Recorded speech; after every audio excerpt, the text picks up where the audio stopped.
ॐ भूर्भुवः स्वः तत्सवितुर्वरेण्यं भर्गो देवस्य धीमहि धियो यो नः प्रचोदयात्। ॐ गुरुर्ब्रह्मा गुरुर्विष्णुः गुरुर्देवो महेश्वरः गुरुर्साक्षात् परब्रह्म तस्मै श्री गुरवे नमः।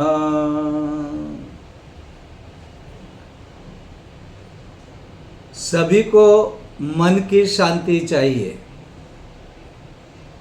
मन शांति के लिए लोग न जाने क्या क्या करते हैं।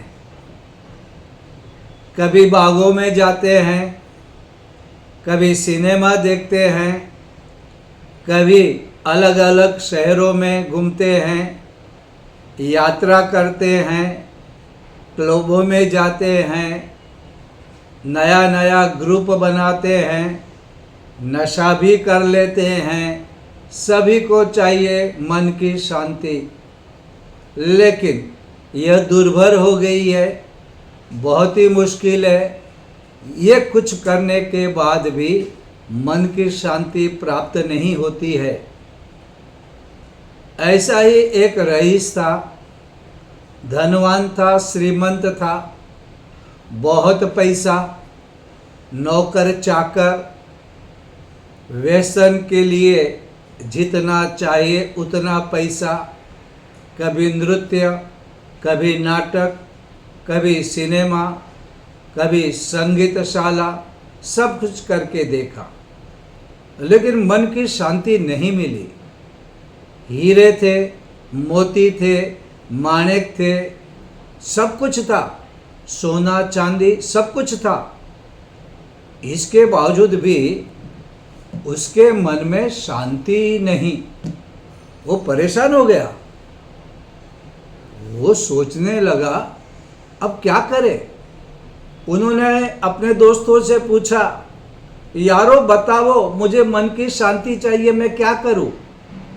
तो किसी ने कहा, अरे भैया कुंभ मेला लगा है, वहां चले जाओ और सन्यासी बन जाओ। बहुत सी नायिका हीरोइन है, बहुत सी मॉडल्स, बहुत से पढ़े लिखे लोग भी सन्यासी बन गए हैं। टीवी में उनका इंटरव्यू आता है। एक काम करो, तुम भी सन्यासी बन जाओ, तुमको मन की शांति मिल जाएगी। और धनवान को लगा मैंने तो सब कुछ किया, अब ये भी ट्राई करते हैं। वो गया कुंभ मेले में। वहां पे उसे एक योगी मिला। योगी के चरणों में बैठा, वंदन किया, नमस्कार किया और कहा, महाराज स्वामी ये लो धन दौलत हीरे मोती जवाहरात, अब मेरे काम के नहीं, मैं आपके चरणों में रखता हूं। आप मुझे अपना शिष्य बनाए, ये सब कुछ ले लो, ये सब कुछ ले लो, मुझे नहीं चाहिए, इसमें सुख नहीं है। मुझे अपने चरणों का दास बनाओ, मुझे साधु बनाओ, मुझे सन्यासी बनाओ।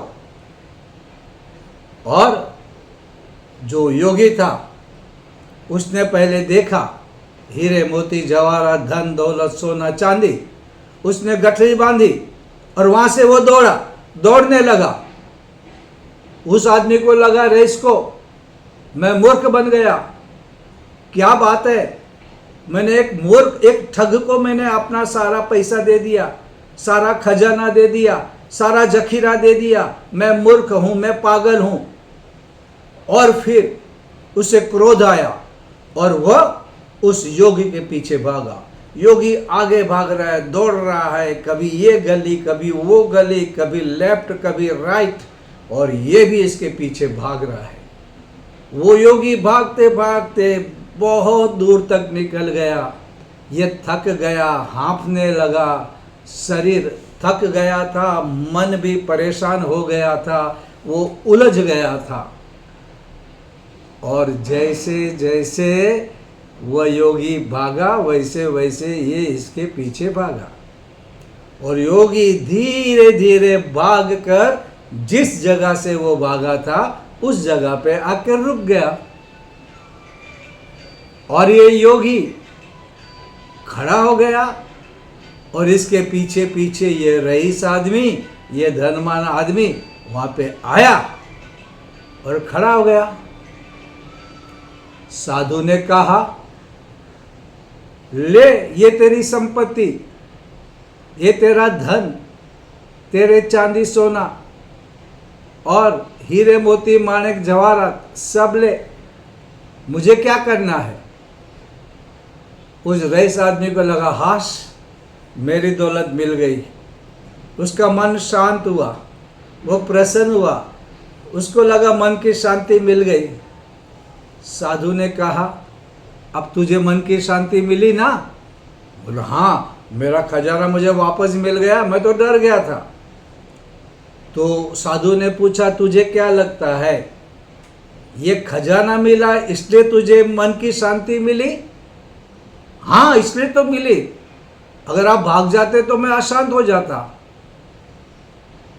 तो योगी ने कहा, जब तेरे पास एक खजाना था तब भी तू अशांत था, जब तेरे पास धन था, ये रत्न थे, हीरे मोती जवाहरात थे, तभी तू अपसेट था। और तब अपसेट था, तेरे घर में टीवी सेट था, तेरे घर में अनेक प्रकार के सेट थे, फिर भी तू अपसेट था। और मिला तो बोलता है शांति मिला। तो तू सोच, तू समझ, ये शांति, ये खजाना वापस मिला इसलिए नहीं है, ये तो मन से रिलेटेड है। ये जो बातें हैं मन की हैं, ये कोई भौतिक चीजें नहीं हो रही है। खजाना तब भी था, अब भी है। अब तू कहता है कि मन की शांति मिली, क्यों मिली? खजाना मिल गया इसलिए। असल में ये बात नहीं है, खजाना मिला इसलिए शांति नहीं मिली, ये तेरी मन स्थिति अलग हो गई। याद रखना एक सूत्र, परिस्थिति नहीं, मन स्थिति यह शांति का कारण है। परिस्थितियां अलग अलग हो सकती है, लेकिन मन स्थिति अगर ठीक है तो अलग परिस्थितियों में भी मन की शांति प्राप्त होती है। एक ही जगह हो, एक समय हो, पैसा संपत्ति हो, लेकिन मन से शांति रिलेटेड है, मन से जुड़ी हुई है, परिस्थितियों से नहीं। परिस्थितियां बिल्कुल महत्वपूर्ण नहीं है। परिस्थितियां तुम्हारा मूड खराब नहीं करती, परिस्थितियां तुमको अशांति नहीं देती, परिस्थितियां तुमको परेशान नहीं करती। ये मन है, ये जो मन है वो तुम्हें परेशान करता है। और परिस्थितियां तुम नहीं बदल सकते, परिस्थितियां तुम नहीं बदल सकते, लेकिन मन की स्थिति तुम बदल सकते हो। अपने मन को बदल सकते हो, अपने मन को वश में कर सकते हो। जैसे भगवान ने गीता में कहा है, मन ही मित्र है, मन ही शत्रु है, मन ही बंधन का कारण है, मन ही मुक्ति का कारण है।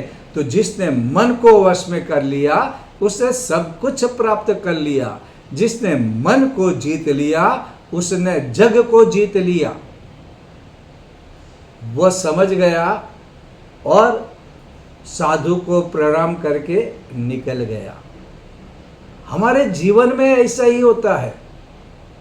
हम कहते हैं फलाने आदमी ने मेरा मूड खराब किया, परिस्थिति बहुत खराब आ गई, मैं परेशान हो गया, मैं क्या कर सकता हूँ। अरे मेरे घर का वातावरण ऐसा है, मैं सुख से नहीं रह पाता। अरे मेरे अपनों ने मुझे धोखा दे दिया, मैं क्या करूँ, मेरा तो पूरा जीवन बर्बाद हो गया।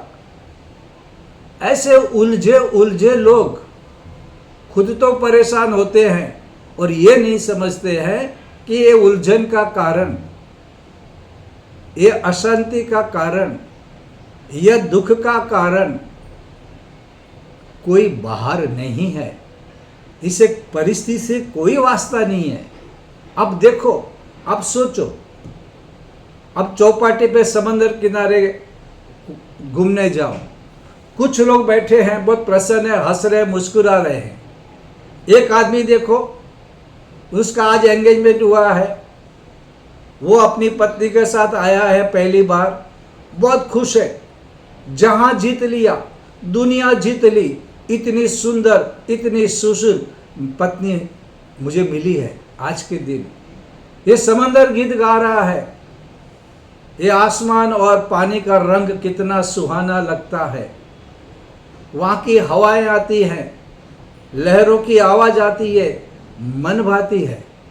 और वहीं पे एक दूसरा आदमी बैठा है, उसकी प्रेमिका उसे छोड़ के चली गई है, ये परेशान है, कहता है आसमान क्यों फट नहीं जाता, समंदर क्यों दुनिया को डुबो नहीं देता, मैं कितना अकेला हो गया, ऐसा लग रहा है ये समंदर का रंग दुनिया को डुबो देगा, ये आसमान सचमुच में फट जाना चाहिए, ऐसी दुनिया में रहे या ना रहे।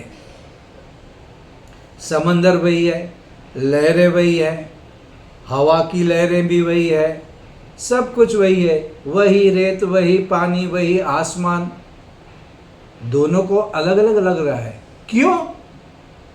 परिस्थिति नहीं, उसकी जो मन स्थिति है, ये दोनों की अलग अलग हो गई, सोच दोनों की अलग अलग हो गई, दोनों की समझदारी में फर्क पड़ गया और वो नाराज होता है। हालांकि सामान्य लोगों के लिए ये सही भी हो सकता है, लेकिन जो चिंतन मनन करे तो पता चलेगा परिस्थितियां नहीं, मन स्थिति हमको सुख और दुख, शांति और अशांति की ओर ले जाती है। कभी कभी दुख के लिए, अशांति के लिए हमारा जो अज्ञान है, ये भी हमको परेशान करता है। विपरीत ज्ञान, उल्टा ज्ञान, समझदारी का अभाव, ये हमें परेशान करता है। एक बार क्या हुआ, एक आदमी अपने मन को शांत करने के लिए शराब पीकर आ गया, नशा किया, व्यसन किया और बेहोशी की हालत में कहीं पड़ा था। उसके दोस्त ने उसे देखा तो कहा, अरे दोस्त तू इधर क्या कर रहा है, तेरी पत्नी विधवा हो गई है, तेरी पत्नी विधवा हो गई है और तू इधर पड़ा है। वो शराबी परेशान हो गया, वो मुश्किल से उठा और रोने लगा, अरे मेरी बीवी विधवा हो गई, मेरे होते हुए मुझे बताया नहीं अपना दुख, हे भगवान ऐसा कैसे हो गया, मेरी पत्नी कैसे विधवा बन गई, मैं तो अभागा हो गया। अब उसको ये नहीं समझ में आएगा कि तू जिंदा है तो तेरी पत्नी कैसे विधवा बनेगी, तू तो जिंदा है। लेकिन वो शराब के नशे में था, अवेयरनेस, जागृति उसमें नहीं थी, उसकी बुद्धि काम नहीं कर रही थी, वो समझदार नहीं रहा था, वो कंफ्यूज था और परेशान इसलिए हो रहा, मेरे होते हुए उसने मुझे उसके दुख नहीं बोले, मैं जिंदा हूँ और मेरी पत्नी विधवा बन गई, मैं उसको मदद नहीं कर पाया। अरे पत्नी विधवा तब होगी जब तू मरेगा, तू तो जिंदा है और रो रहा है, परेशान हो रहा है, अपने आप को उलझा रहा है और दुनिया को भी मुश्किल में डाल रहा है। तू जिंदा है, तेरी पत्नी विधवा नहीं हो सकती। लेकिन जब हमारे अंदर हमारा मन मूर्छा में हो, सोया सोया हो, तो हम लोग छोटी छोटी उलझनें खुद पैदा कर लेते हैं। और हमारी समझदारी कैसे काम करती है, एक बार क्या होता था कि एक टमाटर का व्यापारी था। आपने टमाटर के खेत देखे होंगे बहुत से लोगों ने, टमाटर किस तरह पकते हैं। तो किसान था, उसके बड़े बड़े खेत थे टमाटर के, और टमाटर के खेत लाल रंग इतना अच्छा लगता है, इतना सुहाना लगता है कि क्या बात करें। टमाटर पहले उसका रंग बदलते रहता है, उसको ऊपर प्लास्टिक बिछा देते हैं, पहले थोड़ा सा हरा फिर लाल लाल लाल टमाटर बन जाता है। तो वो उस तरह से कर रहा था खेती। अब की बार बहुत अच्छा उसका रिजल्ट आया, बहुत सारे टमाटर पके। तो उसने अपने दोस्त को बोला कि देख, मैं कितना उदार हूँ, इतने सारे टमाटर बचते हैं और कुछ टमाटर में हर साल पशुओं को खिलाता हूँ। जितने भी जानवर आते हैं, पशु आते हैं, उनको खिला देता हूँ।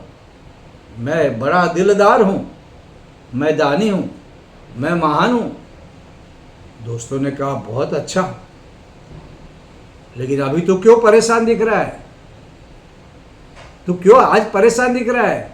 अरे बोलते मैं क्या करूँ, टमाटर तो बहुत पके, हर साल से ज़्यादा पके, लेकिन मैं जानवर को नहीं खिला पाएगा, मुझे उसका दुख है। तो बोले क्यों नहीं खिला पाएगा, क्यों नहीं खिला पाएगा? तू मालिक है, टमाटर तेरे हैं, खेत तेरा है, तेरे आसपास इतने सारे पशु घूम रहे हैं, खिला। बोला नहीं खिला सकता, मैं दुखी हूँ। कारण क्या? तो बोला मैं क्या करूँ, इस साल सब टमाटर बहुत ही अच्छे निकले हैं, कोई सड़ा हुआ टमाटर पैदा ही नहीं हुआ। हर साल न जाने कितने टमाटर सड़े हुए होते थे, और सड़ा हुआ टमाटर मैं पशुओं को खिला देता। अब की बार सब अच्छे टमाटर है, तो मैं कैसे खिलाऊं? देखो ये दानी, ऐसे महान लोग, सड़े हुए टमाटर फेंकने चाहिए, फेंकने पड़ते हैं, तो ये जानवर को दे दिया, जानवर खा जाते हैं और सफाई अपने आप शून्य पैसों में हो जाती है। उसी तरह दान करने वाले लोग भी अलग होते हैं। किसी के घर में, एक आदमी के घर में कबर्ड था और वो सड़ गया था, वो टूट गया था, उसका लोहा फट गया था। अब उसको निकालना है, बेचना है, तो कोई लेने के लिए तैयार नहीं। तो बोले चलो बाहर फेंक दो। तो मजदूर बोले बाहर फेंकने के लिए हमको 200 रुपया दो, तो हम बाहर फेंक के आएंगे। मजदूरी 200 रुपया होगी। वो परेशान हो गया, 200 रुपया, अब उसको 200 बचाना है। तो एक जगह पे रामायण की कथा हो रही थी और वहाँ कह रहे थे दान दो दान दो,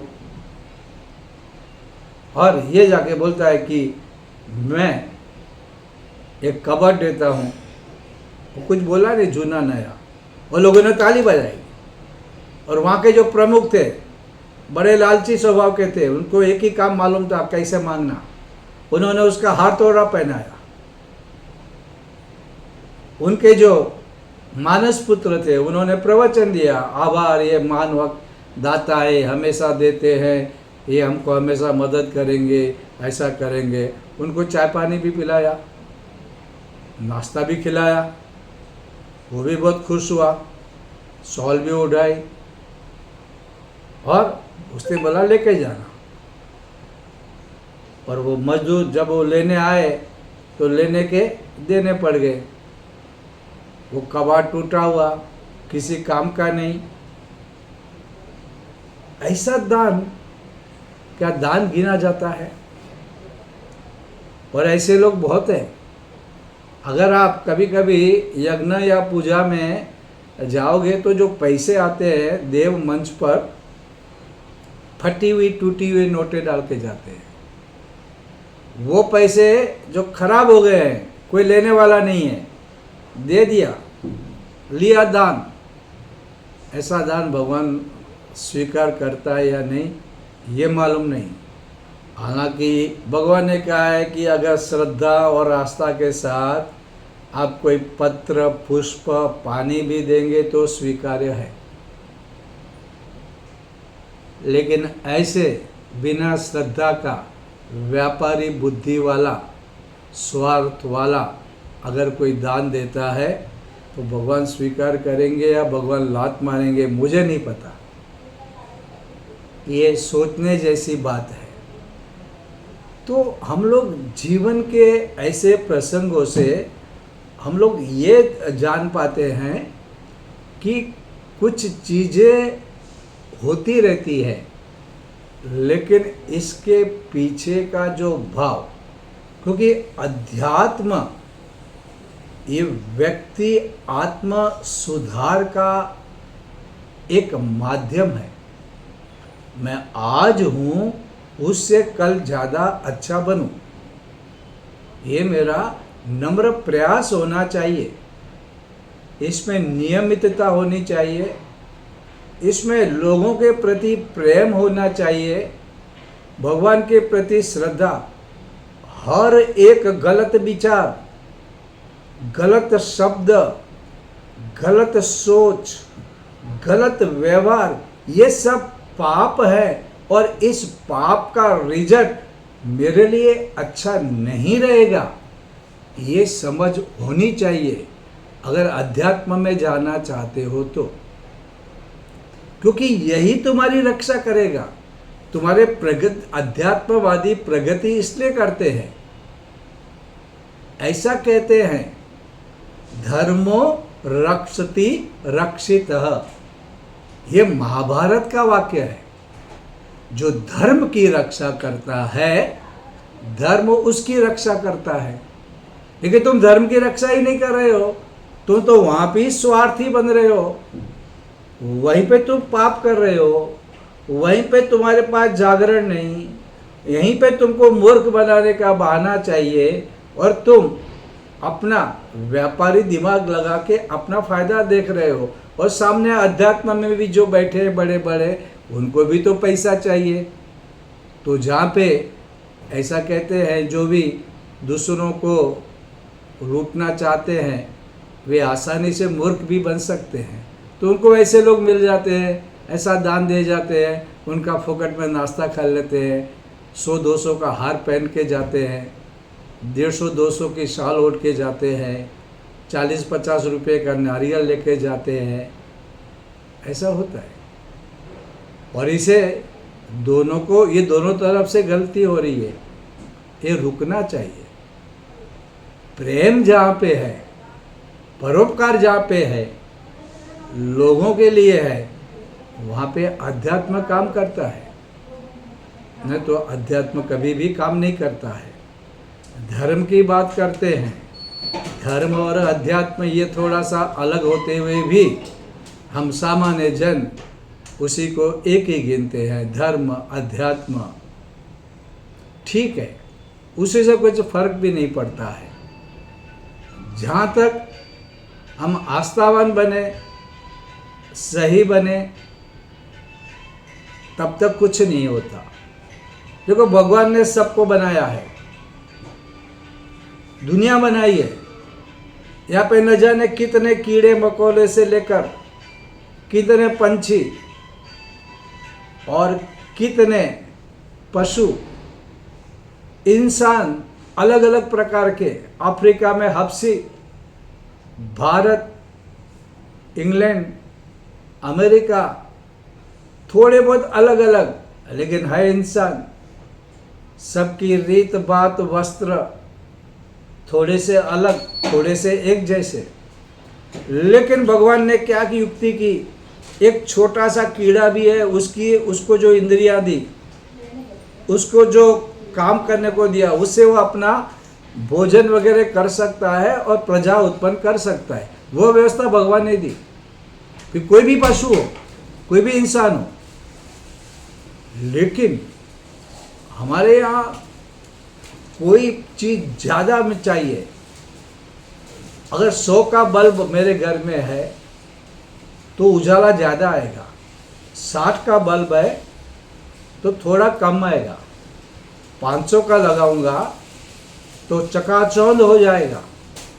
उसी तरह से आदमी एक जैसा है, लेकिन अगर उसको विकास करना है, आगे बढ़ना है, सुखी होना है, सुखी बनाना है, आनंद में जीना है, इस विश्व उद्यान को और ज़्यादा रंगीला बनाना है, खुशबू फैलानी है, तो उसको खुद को शक्ति ज़्यादा चाहिए।